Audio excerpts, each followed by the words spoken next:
இப்போ திமுக வர்சஸ் தாவேக்கா என்பதை உருவாகிடக்கூடாது என்பதில் திமுக கவனமாக இருக்குது அப்படின்னாலும் திமுக வர்சஸ் அதிமுக என்ற விஷயம் உருவாகிடக்கூடாது அப்படிங்கிறதுக்காக தான் திமுக வர்சஸ் டெல்லி அப்படின்னு சொல்லப்படுதா? அப்போ இதில் காமிக்கிற தீவிரம் இதில் இல்லாமல் போகுதா?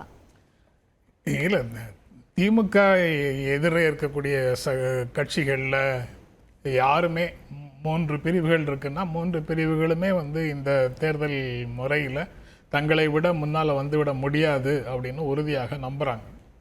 அதனால் எந்த விதமான கருத்தோட்டத்தையும் நிலைநிறுத்த வேண்டிய தேவை அவங்களுக்கு இல்லை. அவங்க ஆட்சியில் செய்த திட்டங்களை மக்களிடத்தில் சொல்லிட்டு அதனுடைய தொடர்ச்சியாக இனி என்ன செய்ய போகிறோம் அப்படிங்கிறதை பற்றி பேசிட்டு கடந்த காலத்தில் இவ்வளவு திட்டங்களை செயல்படுத்தும் போது எதிர்கொண்ட பிரச்சனைகள் என்ன, அந்த பிரச்சனைகளுக்கு என்ன காரணம், யார் காரணம் அப்படிங்கிறதையும் பேசிட்டு அந்த ஆபத்தை எதிர்காலத்தில் வரவிடாமல் தடுக்க வேண்டிய அவசியத்தை Tamil Nadu versus NDA, Tamil Nadu versus Delhi அப்படின்னு அதையும் விளக்கி சொல்லிட்டு அவங்க பிரச்சாரத்தை ஒரு வடிவத்துக்குள்ள தொடர்ச்சியாக ஒவ்வொரு இடத்துலையும் முன் வச்சுட்டு போகிறாங்க.